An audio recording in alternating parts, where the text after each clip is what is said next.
Hi there! Welcome to my mini vlog! Ito na nga yung part 2 ng day 1 Baguio trip namin. So after namin mag-lunch, ayan, dumiretso na kami sa Mirador Heritage and Eco Spirituality Park. 150 pesos nga pala yung entrance fee dito. Yung mga PWD, senior, at saka yung students, 100 pesos. Tapos yung mga 7 years old and below, libre na sila. So ito yung una namin pinuntahan, itong kanilang Arashimaya Bamboo Grove.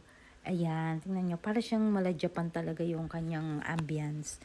So, ayan, naglakad-lakad na muna kami dyan sa loob. Medyo pahapon na nito kasi nga parang mga 5 p.m. na nito. Hanggang 6 lang sila open. So, sabi namin, Dada, wag na kami masyadong magbagal-bagal dito kasi nga baka abutin na kami ng dilim. So, ganyan yung dadaanan mo, yung aakit ka, tapos mamaya bababa ka na naman. And then, pero mostly, paakit talaga yung kanilang daanan dito. So, ayan. Tapos nakita namin tong mga bulaklak na to. Dalawa nga pala yung entrance nito. So, sa case kasi namin, doon kami dumaan sa, mauuna namin is yung Arashimaya Bamboo Grove. So, yun yung tatatakan ka para malaman nila nagbayad ka ng entrance fee. Tapos, yung isa namang entrance, yung kapag sa grotto ka nag-start. So, meron din doon na entrance fee.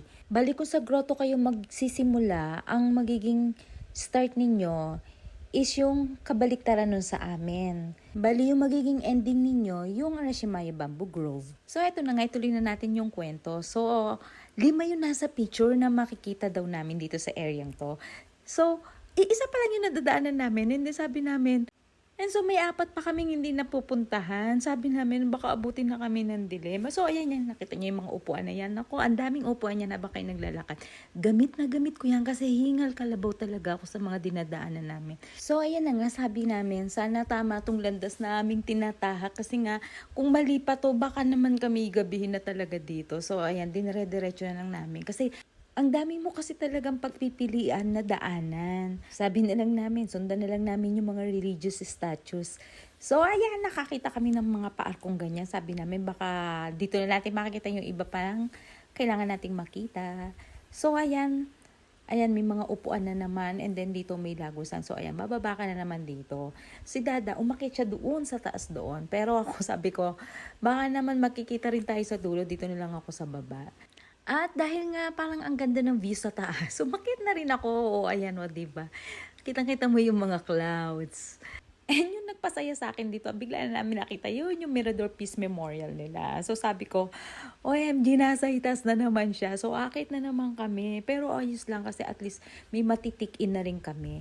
So ayan na nga, pumunta na nga kami doon sa may Mirador Peace Memorial. So ayan yung itsura niya. And ito yung Sarimanok art installation nila. So ayan, and then naglakad-lakad nga ako dyan kasi titingnan ko kung ano pa yung nasa kabilang dulo. So ayan, pag-akit ko nga, bibidyohan ko sana yung Jubilee Arc. Kaso ang dami taong nagpapapicture pa doon. So, ang ending, nakalimutan ko na pala siyang videoan. So, ayan yung Alpha and Omega Gate. So, ang maganda dito, yung 4 na kailangan namin, magkakatabi lang pala sila. So, ayan, pagkatapos nga namin doon, ayan, dumiretso na kami sa grotto kasi ito na yung ending namin. Bali, nakalabas na kami doon sa gate and then, ito yung pagbaba, grotto na siya. Paalis na sana kami, kaso na-realize namin, bakit hindi namin hintayin yung sunset? So, ayan, bumalik kami and then nakita ni Dada tong cafe dito. So, eto nga, bumalik ulit kami sa entrance. Total, may tatak naman yung kamay namin. So, hindi na muli kami sisingilin.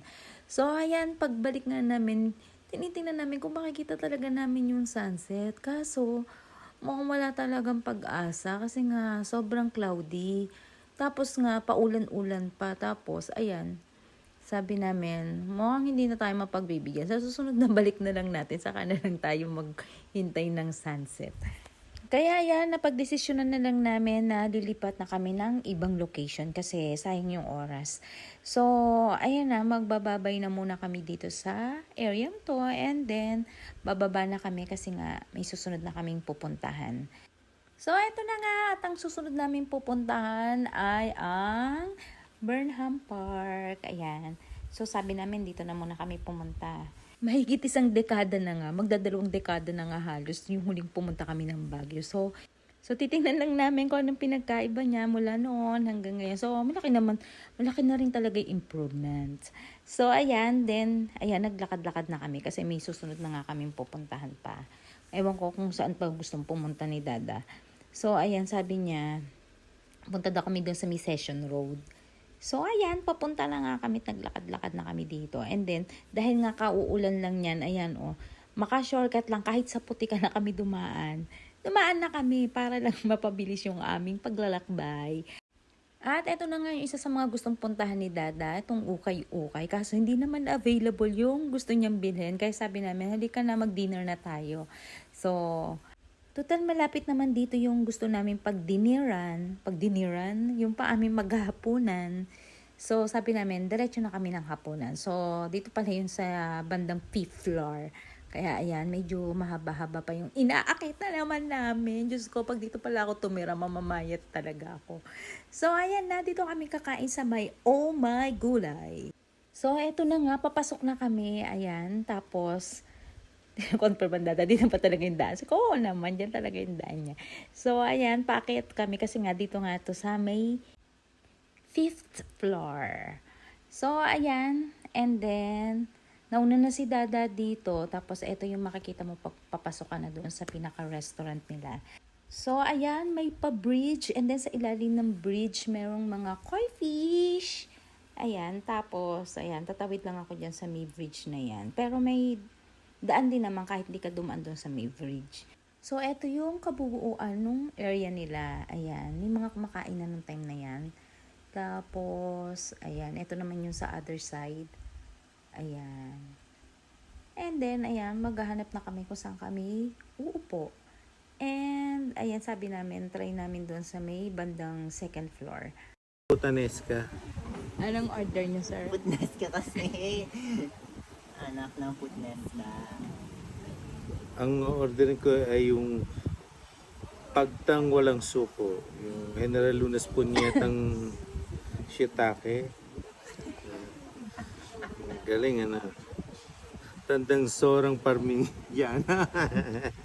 So, eto na, o-order na talaga kami. Ito na yung orderin namin. So, hindi na kami masyadong kumakain ng marami kasi nga medyo busog pa talaga kami dun sa tanghalian namin. So, ayan yung itsura nung 2nd floor na area nila. So, ayan. And then, habang hinihintay nga namin yung order namin, so nag-sightseeing muna kami dito sa bandang labas niya. So, ayan yung view niya kapag nasa may 2nd floor area ka. So, ayan na nga, dumating na yung chocolate buko. Ayan. And then, sumunod na yung order naming palibhasa kalabasa. Ayan. So, yung ano lang to, yung soup na squash. Tapos, itong Caesar asar. Ayan, Caesar salad siya. Caesar asar lang yung tawag nila.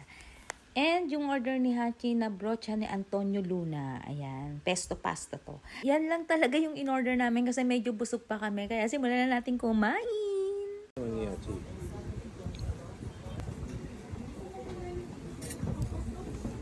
Ang ganda.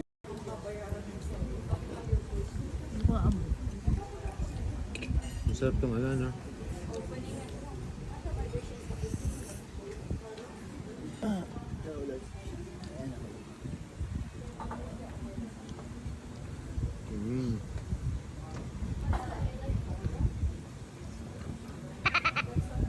Dahil konti nga lang yung in-order namin, madali kaming natapos. So, ayan, paalis na kami kasi nga medyo gabi na nito. So, sabi ni Dada, ikot-ikot pa daw uli kami.